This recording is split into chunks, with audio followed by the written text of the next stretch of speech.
Hello my dear students, তোমাদের সবাইকে আজকে ওয়েলকাম করি আমাদের ক্লাস 12-এর এনইইটি মেডিকেলের জন্য আজকের এই স্পেশাল ক্লাস। আজকে যারা তোমরা ইংলিশ মিডিয়ামে আছো, যারা সিবিএসসি, আইএসসি আর ওয়েস্ট বেঙ্গল বোর্ডের ইংলিশ ভার্সানটায় পড়ো, তাদের জন্য আজকে আমরা একটা মেডিকেলের ক্লাস করতে চলেছি। আমাদের পয়েন্ট অফ ভিউটা থাকবে কিন্তু মেডিকেল পারপাসে। তোমরা এই বছরের এনইইটি কোশ্চেন পেপারটা একবার দেখেছো? যদি না দেখে থাকো একবার দেখো। তুমি দেখবে এই বছরে 100% কোশ্চেনটি এনসিআরটি বেস করেই এসছে, কিন্তু একটা কোশ্চেন বা দুটো কোশ্চেন একটু টুইস্টেড ম্যানারে আছে, বাট সেটা এনসিআরটি থেকেই পাওয়া যায়। যদি আমাদের 100%-এর প্রবাবিলিটি থাকে এনসিআরটির বই পড়লেই সব অ্যান্সার করতে পারবো আমরা, তাহলে অহেতুক আমরা অন্য কোনো বই থেকে কিন্তু পড়তে যাব না। আর সময়ের সঙ্গে সঙ্গে নিজেকে চেঞ্জ করতে হবে আমাদেরকে।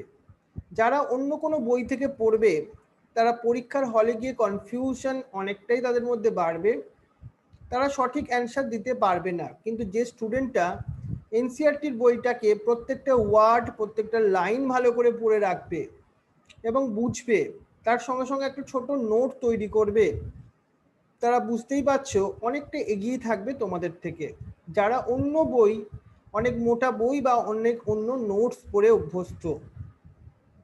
নোটস বা বইয়ের থেকে এনসিআরটির বইটার ওপর একটু বেশি জোর দাও। কিন্তু অনেক স্টুডেন্ট এনসিআরটির বইটা ঠিক পড়তে জানে না, এটা তাদের একটা বড় প্রবলেম। তাহলে ওই প্রবলেমটা সলভ করবার জন্যই আমাদের আজকে এই ক্লাস।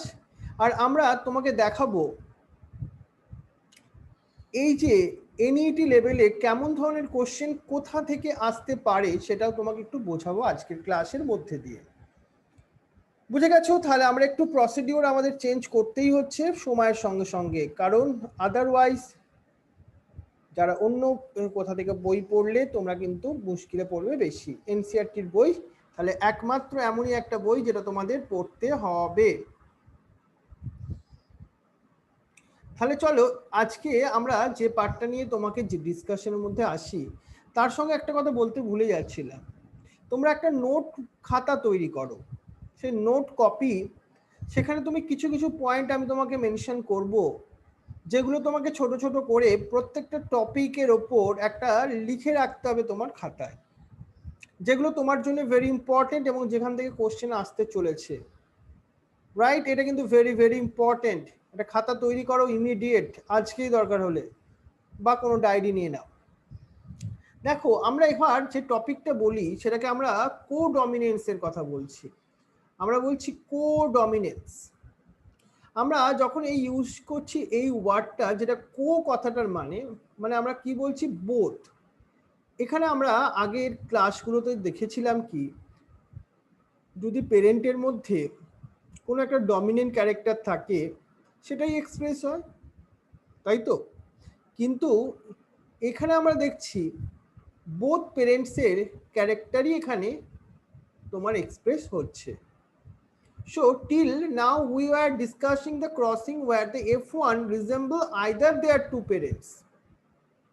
অর্থাৎ আমরা আগে কি দেখেছিলাম, আমরা মেন্ডেলের ল যখন পড়ছিলাম তখন যে parents is dominant, their character ultimately develop in the F1 generation.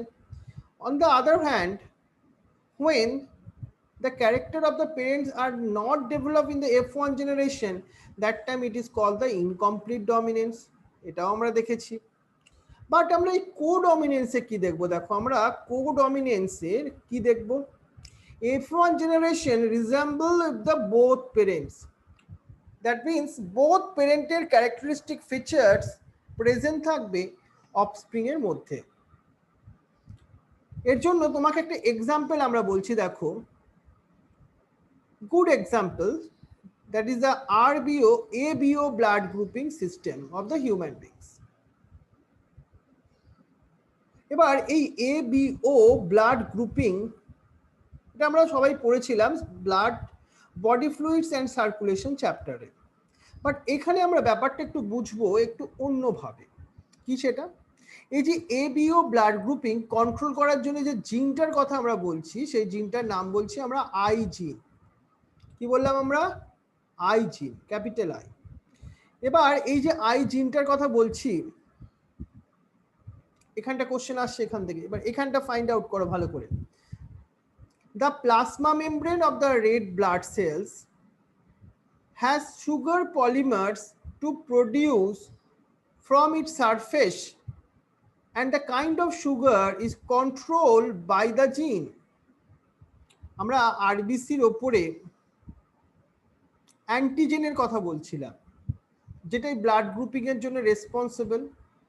আমরা আরবিসি মানে আমরা বলছি রেড ব্লাড সেল, এটা তো একটা অ্যানিমাল সেল। সো তার আউটার কভারিং এ কি থাকবে, একটা সেল মেমব্রেন থাকবে।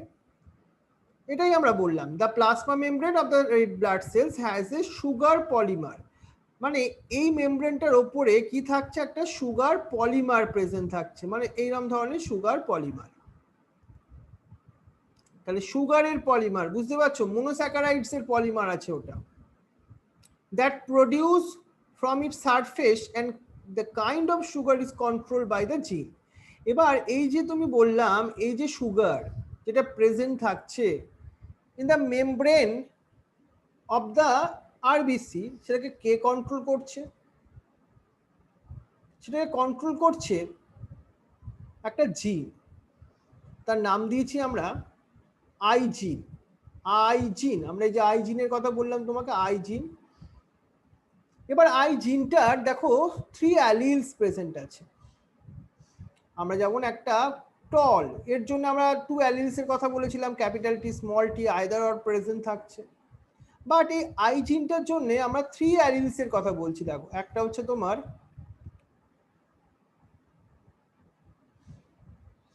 আই এ, আর একটাকে আমরা কি বললাম আই বি, আর একটাকে আমরা বলছি স্মল আই। এই যে অ্যালিলস গুলো কি করে, তাদের ফাংশনটাই বা কি?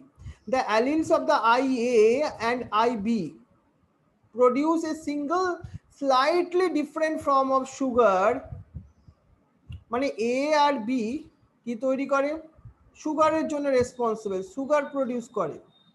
বাট এটা যদি সুগার এ হয়, আর আইবি জিন যেটা প্রডিউস করবে সেটা হচ্ছে সুগার এ ড্যাশ।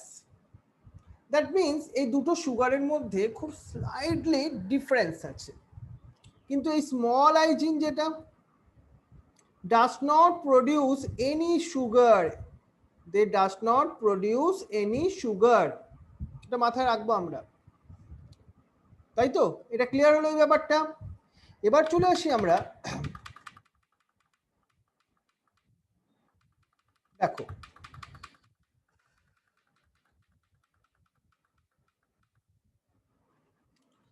এবার আমরা এইখানটায় চলে আসি।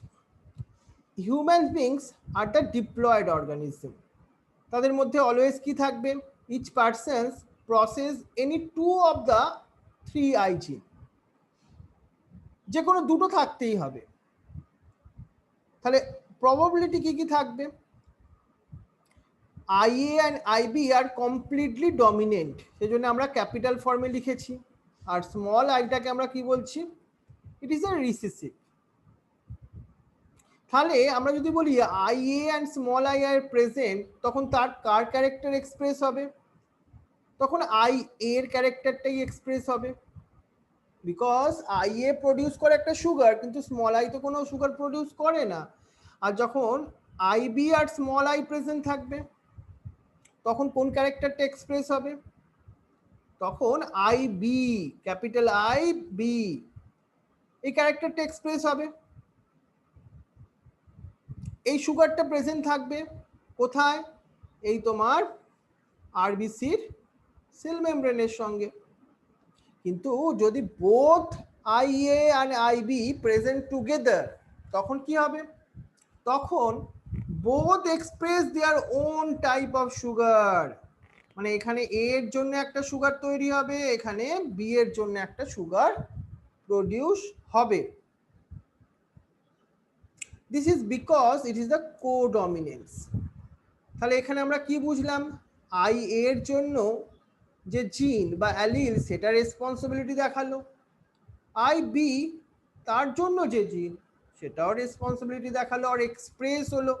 সো এখানে both alleles in express হলো না, so it is called codominance. তাহলে আমরা কি দেখলাম, red blood cells have both A and B type of sugar. Since there are 3 different alleles, there are the 6 different combination. এখানে আমরা কি কি কম্বিনেশন হতে পারে দেখো, এখানে কম্বিনেশনটা বলছি IA, আমরা একটা মনে করো পেরেন্ট ফাদার আর মাদারের মধ্যে তুমি ফাদারের থেকে IA পেলে, মাদারের থেকে IA পেলে, তাহলে দুজনকে একসঙ্গে কম্বাইন করলে কি হচ্ছে IA, তখন ব্লাড গ্রুপ কি হবে, এ ব্লাড গ্রুপ হবে। যখন একজনের থেকে এ অ্যালিল পেলে আর একজনের থেকে বি অ্যালিল পেলে, ব্লাড গ্রুপ AB হবে। ক্যাপিটাল IA আর স্মল IA হলে অনলি এটা হবে, কারণ স্মল আইটা রিসেসিভ। সেম ভাবে A আর B, একটা পেরেন্টসের থেকে তুমি A অ্যালিল পেলে, অ্যানাদার পেরেন্টসের থেকে তুমি B অ্যালিল পেলে, তখন ব্লাড গ্রুপ কি আসবে, AB আসবে। ঠিক এইভাবে অন চলতে থাকবে। কিন্তু যদি তোমার পেরেন্টসের থেকে একটা স্মল আই অ্যালিল পাও, অ্যানাদার আর একটা পেরেন্টসের থেকে তুমি আর একটা স্মল আই অ্যালিল পাও, তাহলে অ্যালিলের কম্বিনেশন কি হলো, হোমোজাইগাস রিসেসিভ, মানে স্মল আই, তাহলে ব্লাড গ্রুপ তখন কি হচ্ছে, ও ব্লাড গ্রুপ হচ্ছে। একদম ক্লিয়ার ব্যাপারটা তো, এটা একটু মাথায় রাখতে হবে আমাদেরকে। নেক্সট দেখো আমরা, do you realize that example of AO blood grouping, ABO blood grouping also provide a good example of multiple allele? Here we can see there are more than 2-3 alleles governing the same character. Since an individual only 2 alleles can be present, multiple allele can be found only when the population studies are made. এখান থেকে একটা ভালো question আসছে তোমাদের লেভেলে, এই যে multiple অ্যালিলস, এই কথাটা কখন আলটিমেটলি তোমার ইউজ হবে, যখন আমরা পার্টিকুলার একটা পপুলেশনের কথা বলবো, আমরা পার্টিকুলার একটা পপুলেশনের কথা বলবো, তখনই কিন্তু মাল্টিপল কথাটা ইউজ হচ্ছে। Multiple means more than 2 alleles, more than 2 alleles are responsible for one character or the same character. আমরা এখানে এবিও ব্লাড গ্রুপিংটাকেও বলতেই পারি মাল্টিপল অ্যালিলিজমের একটা এক্সাম্পল। বাট একটা জিনিস তোমাকে এবার বলি, occasionally a single gene product may be produced more than one effect. একটা কোনো জিন থেকে ভাবো, একটা ডিএনএর মধ্যে এরকম একটা এই জিনের পার্টটা ছিল, সে এমন একটা প্রোটিন তৈরি করলো, তার মেনি এফেক্ট আছে, many effect. For example, starch synthesis in the P seeds, একটা পি এর সিডসের মধ্যে তো স্টার্চ থাকে, সেটাকে কন্ট্রোল করে বাই ওয়ান জিন। It has 2 alleles, capital B and small b. এই যে starch synthesis is effectively by BB হতে পারে, homozygous, therefore large starch gain are produced. In contrast, যদি আমরা small b and small b দেখি, সেটাও একটা homozygous, but have lesser efficient in the starch synthesis to produce the small starch gain.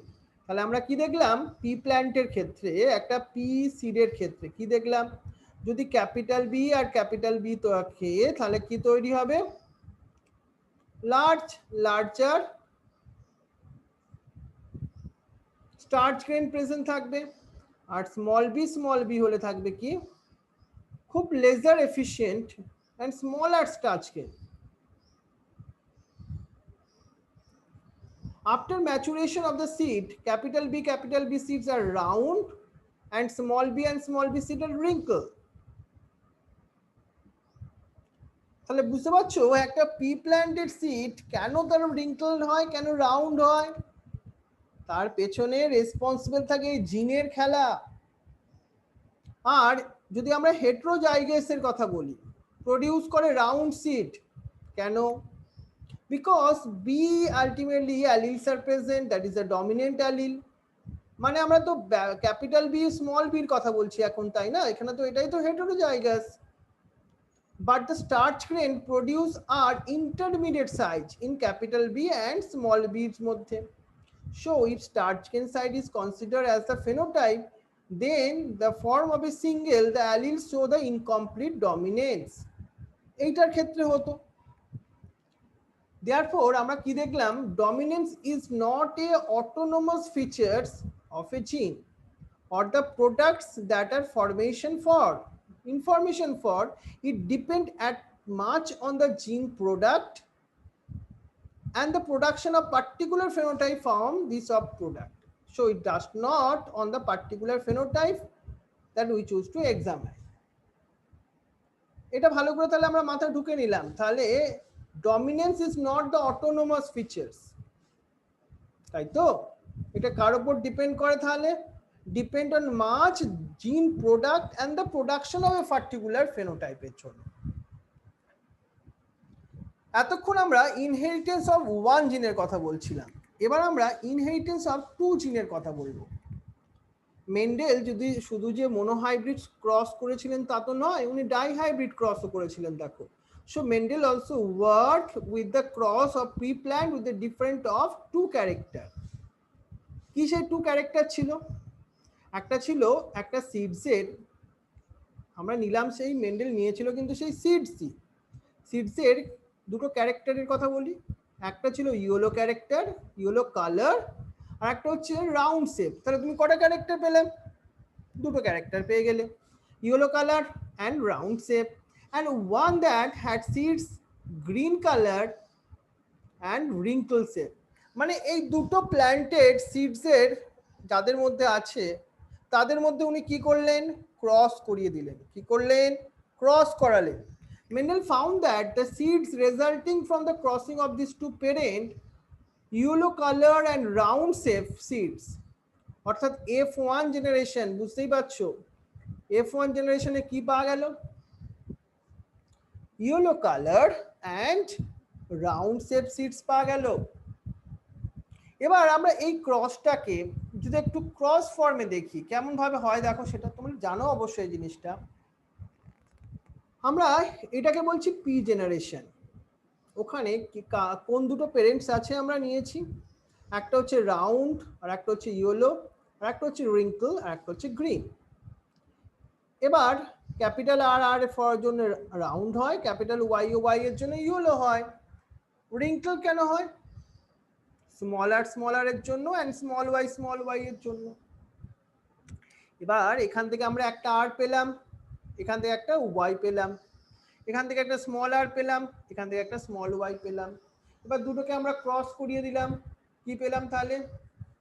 Capital R capital Y small y. যেহেতু capital R present আছে তাহলে ক্যারেক্টারটা কি হবে? রাউন্ড হবে। ক্যাপিটাল ওয়াই প্রেজেন্ট আছে তাহলে ক্যারেক্টারটা কি হবে? ইয়েলো হবে। তাহলে F1 জেনারেশনে যে অফস্প্রিং তৈরি হবে তার মধ্যে ক্যারেক্টারিস্টিক ফিচার্স কি আসবে? ফেনোটাইপিক ক্যারেক্টার রাউন্ড ইয়েলো হবে। Very good.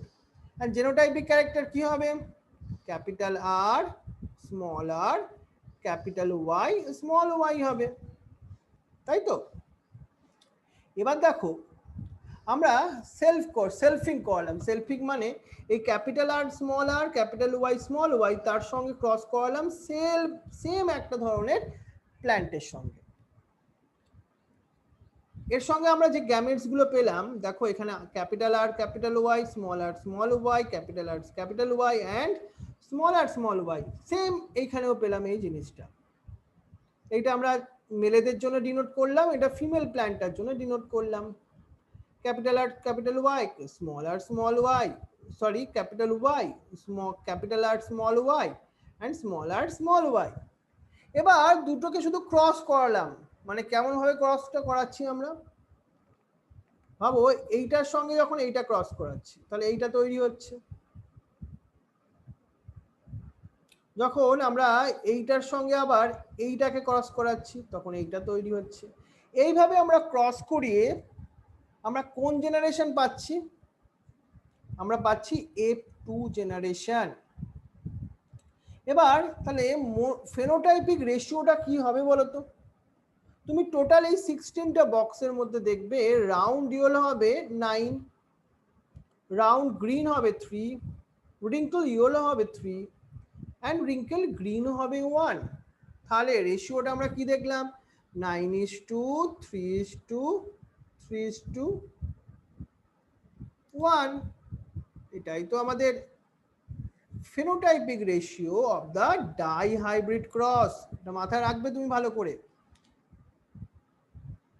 After dihybrid cross Mendel আমাদের একটা ল দিলেন। লটার নাম কি? Law of independent assortment. ব্যাপারটা একটু ভালো করে আমরা বোঝার চেষ্টা করি। What is the mean by the law of independent assortment? এই যে ল অফ ইন্ডিপেন্ডেন্ট অ্যাসর্টমেন্টের কথা বলছি তোমাকে, ভালো করে মাথায় রাখো। তাহলে এটা কোন ক্রস থেকে পেলাম? ডাই হাইব্রিড ক্রস থেকে পেলাম। The phenotypes of the round yellow, wrinkle green, round green, wrinkle green, তাদের রেশিওটা হচ্ছে 9:3:3:1। The ratio 9:3:3:1 can be derived as the combination of the 3 yellow, 1 green and 3 round, 1 wrinkle। তাহলে এখান থেকে আমরা কি দেখলাম? Based upon the observation of dihybrid cross between the plants differing in the true traits, তাকেই তো আমরা dihybrid cross বলছিলাম। Mendel proposed a second set of generalizations that we call the Mendel's law of independent assortment। Question আসছে এখান থেকে, মানে after dihybrid cross করার পর মেন্ডেলের সেই রুলসটা কি আসছিল, সেটাই তো ইন্ডিপেন্ডেন্ট অ্যাসর্টমেন্ট। কি ছিল এই রুলসটার মধ্যে? দেখিনি ভালো করে। The law state that when the two pair of traits are combined in a hybrid, মানে আমরা কি পেয়েছিলাম? Capital R small r, capital Y small Y. এখানে তো একটা হাইব্রিড তৈরি হয়েছিল, কিন্তু আমরা এটা কোন জেনারেশনে পেয়েছিলাম? F1 জেনারেশনে। কিন্তু যখন আমরা F2 জেনারেশনে গেলাম তখন কি দেখলাম? segregation of one pair of character is independent of other pair of character। এই রাউন্ড ক্যারেক্টারটা কখন তারা সেগ্রিগেট করবে, that is their own choice, they are independent in nature।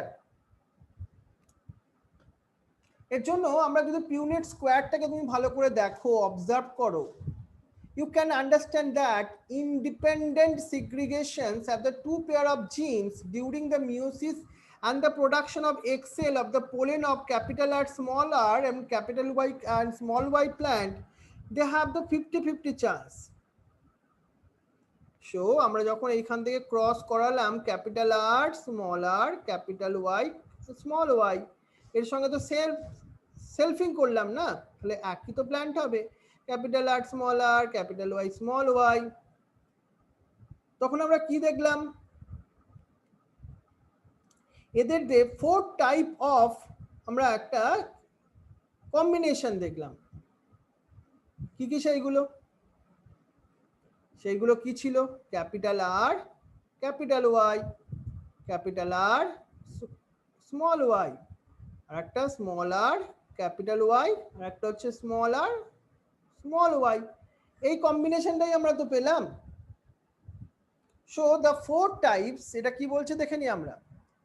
The 4 types, each with frequency of 25% of the total gamete produce।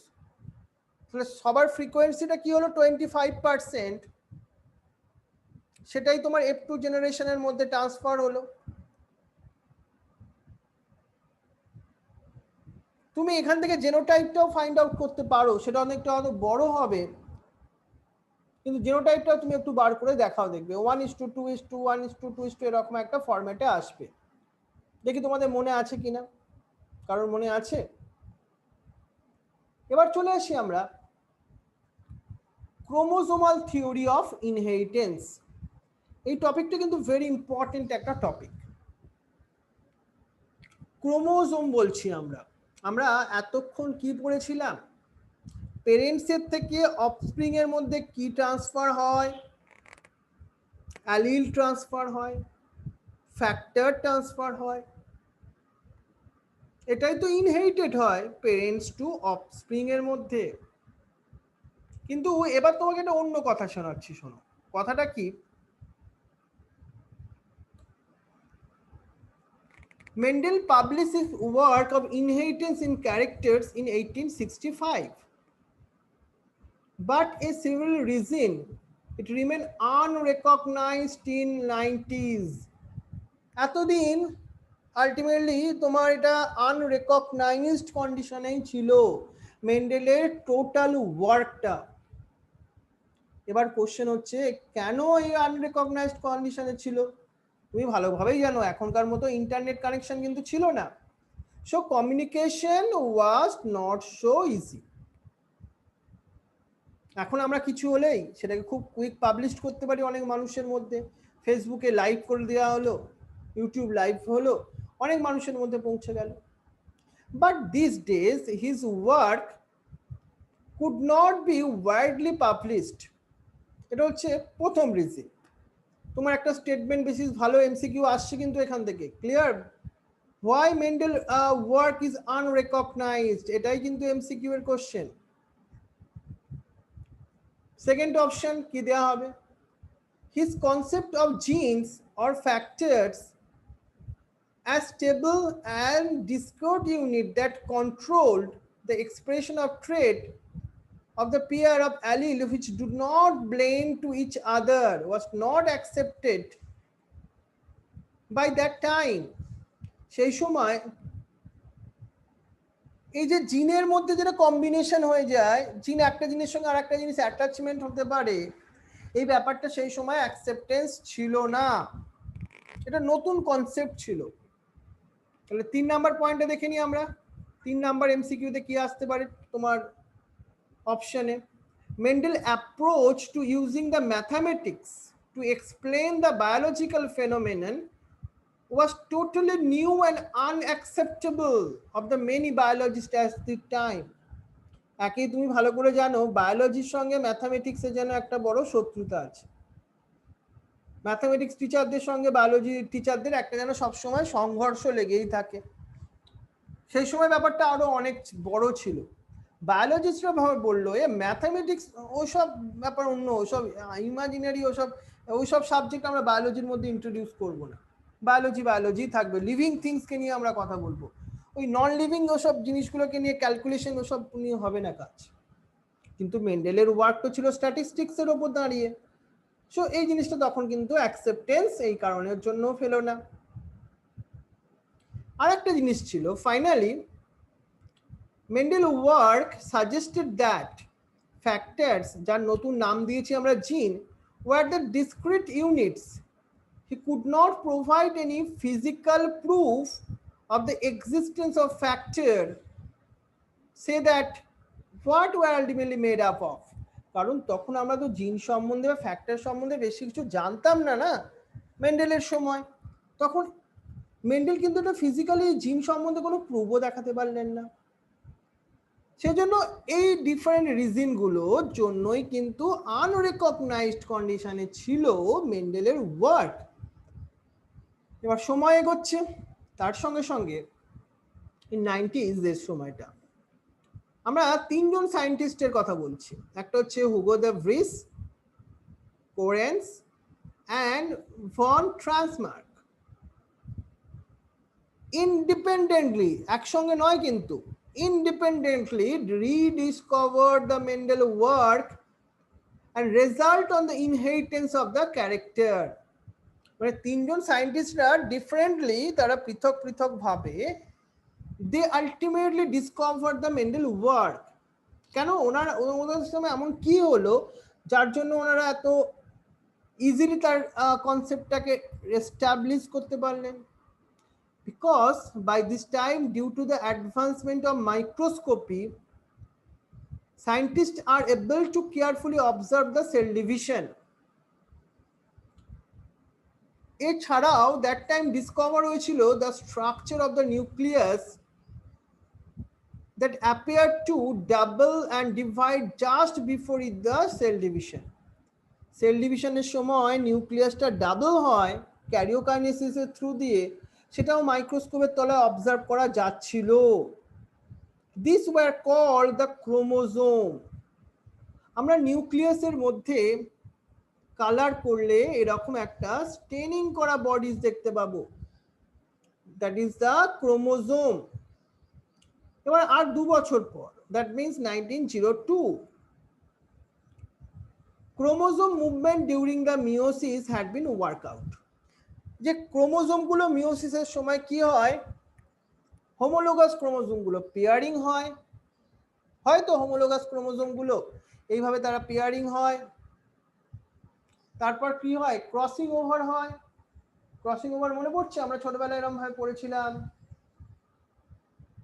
সেই ক্রোমোজোমের এইভাবে একটা x শেপের মতো স্ট্রাকচার তৈরি হয়, কিছু পার্ট এক্সচেঞ্জ হয়, এগুলো তখন আমরা ডিসকভার করতে পারলাম। এখানে একটা জিনিস ভালোভাবে মাথায় রাখো, এটা ভেরি ইম্পর্টেন্ট, আন্ডারলাইন করবে। Walter Sutton and Theodore Boveri noted that the behavior of chromosome were parallel to the behavior of gene. Very important concept হলো এখানটা। ক্রোমোজোম আর জিনের বিহেভিয়ার প্যারালালি আলটিমেটলি চেঞ্জ হয়, তো they act on the parallel. এখন আমরা ব্যাপারটা easy বুঝতে পারছি, কারণ এই ক্রোমোজোমের মধ্যেই তো জিন থাকে, তাহলে ক্রোমোজোমের স্ট্রাকচার চেঞ্জ হলে জিনের স্ট্রাকচার তো চেঞ্জ হবেই, which is explain the Mendel law very efficiently. Cell division 2 টাইপের হয়, আমরা আগে থেকেই ভালো করে জানি। Mitosis is the equational division and meiosis is the reduction division. The important things remember are that chromosome as well as our gene occur in pair. Always মাথায় রাখবে, কোনো একটা জিন, কোনো একটা ক্রোমোজোম সিঙ্গেলে কাজ করে না, সব সময় তারা পেয়ারে থাকে, মানে দুটো ক্রোমোজোম একসঙ্গে থাকে। এই দুটো ক্রোমোজোমের জিনগুলোর যদি লোকেশন একদম স্পেসিফিকলি সেম হয় between the two chromosomes মধ্যে, that time it is called the homologous chromosome. কি বলছি আমরা, homologous chromosome। দেখো সেল ডিভিশনের সময় G1, এখানে G2, এখানে অ্যানাফেসিস সময় দেখো কিভাবে তাদের মধ্যে স্ট্রাকচারালি চেঞ্জ হচ্ছে। মিওসিস 2 হওয়ার পর এখান থেকে আমরা জার্ম সেল পাচ্ছি, জার্ম সেলের ক্রোমোজোম নাম্বার হ্যাপ্লয়েড হলো, বাট মাদার সেলের ক্রোমোজোম নাম্বার কি ছিল, ডিপ্লয়েড ছিল। এইভাবে দেখো মিওসিসের সময়তেই ক্রোমোজোমগুলো সেগ্রিগেট করলো। এটা তো এখন আমরা ইজি বুঝতে পারি মিওসিস প্রসেসটাকে যদি ভালো করে ফলো আপ করি। আমরা যদি একটা কম্পেয়ার করি, আমরা এবার একটা জিনিস তোমাকে শেখাতে চলেছি, আমরা কম্পেয়ার করতে চাইছি, কার দুজনের মধ্যে কম্পেয়ার করতে চাইছি, between the behaviour of the chromosome and the জিন।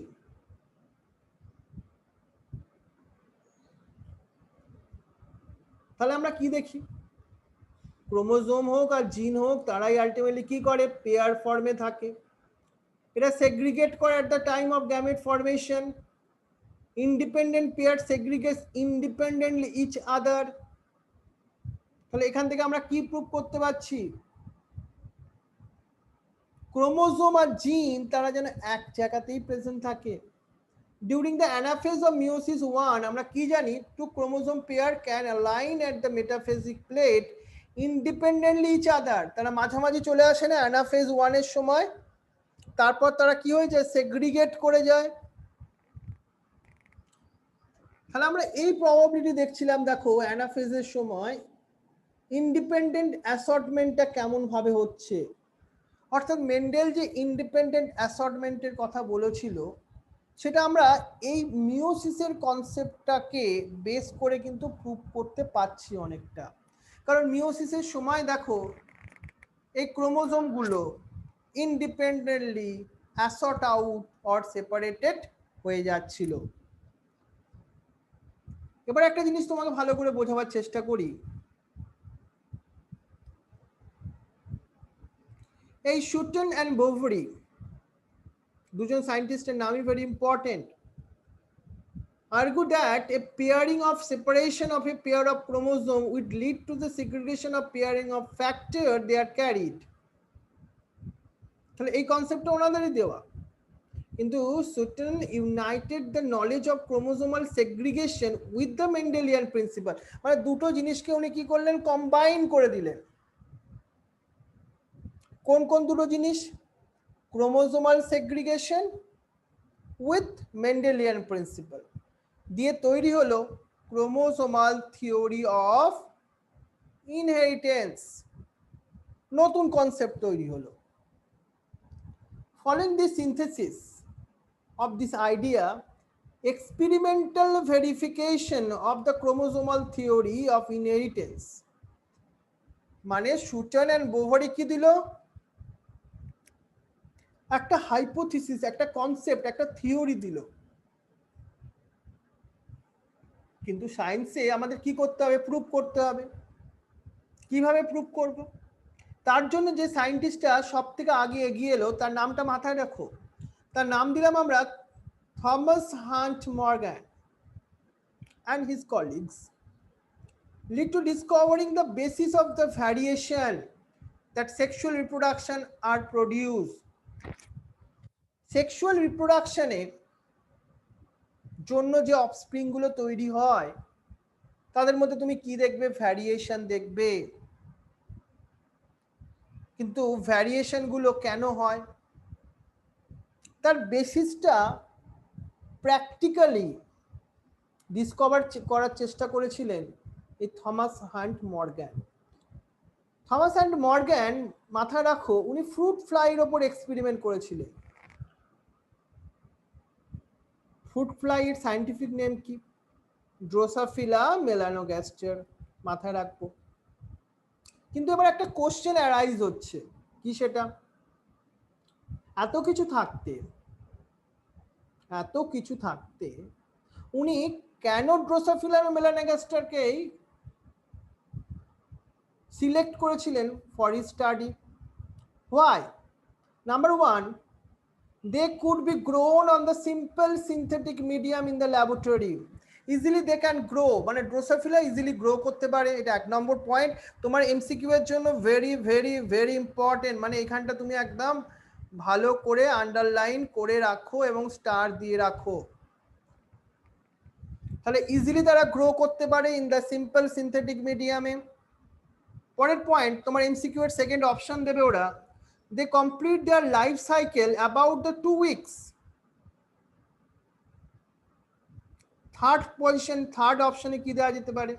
একটা সিঙ্গেল মেটিং করালে না, they produce a large number of progeny flies, মানে অনেক ফ্লাইস তৈরি হয় একবার রিপ্রোডাকশন করালে।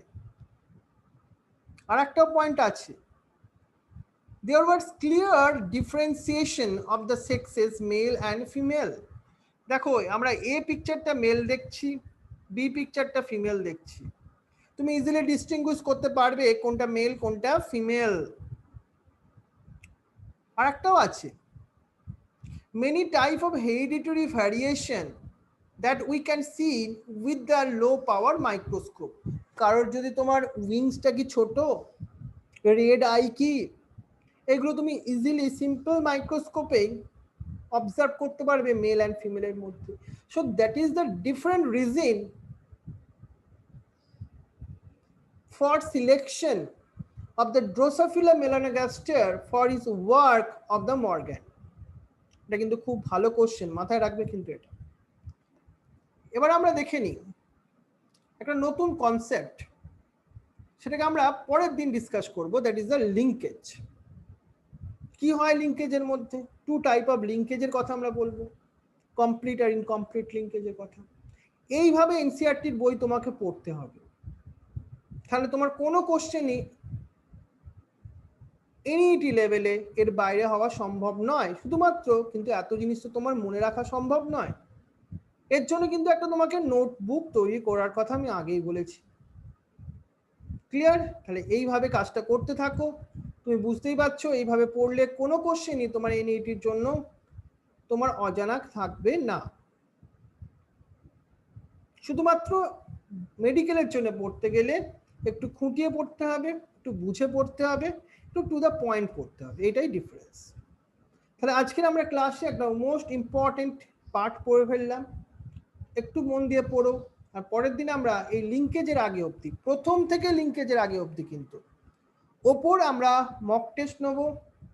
মক টেস্ট নেবো কোনটা, যারা নতুন স্টুডেন্ট তাদের জন্য বলেও দিচ্ছি একবার, আমাদের চ্যানেলটার নাম হচ্ছে ইউটিউবের থ্রু দিয়ে নেবো, সেটা হচ্ছে স্যাটারডেতে, টাইমটা হচ্ছে তোমার 7:30 PM। ইউটিউব চ্যানেলটার নাম কি নাম? আসান ইন্ডিয়া, রাইট? এটা মনে আসবে তোমাদের।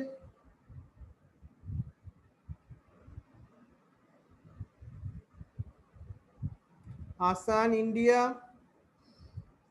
এই চ্যানেলটা সাবস্ক্রাইব করে রাখবে যাতে তোমরা ফ্রিতে, যারা আমার বাংলা মিডিয়ামের স্টুডেন্ট তারাও যাতে মক টেস্টটা দিতে পারো, আর ইংলিশ মিডিয়াম স্টুডেন্টরা ফিস দিয়েই ক্লাস করে। যাই হোক, তাহলে আজকে আমাদের এই হচ্ছে আমরা যেটা পড়লাম সেটা ভেরি ইম্পর্টেন্ট, একটু ভালোভাবে পড়বে। আর এই টেস্টটা কিন্তু তোমাদের সবার জন্য রইল পরের উইকে। প্রথম থেকে কিন্তু রিভিশনটা দিতে ভুলবে না কেউ। ওকে, তাহলে থ্যাংক ইউ তোমাদের সবাইকে। ভালো থেকো আর সাবধানে থেকো আর মজা করে পড়াশোনা করো।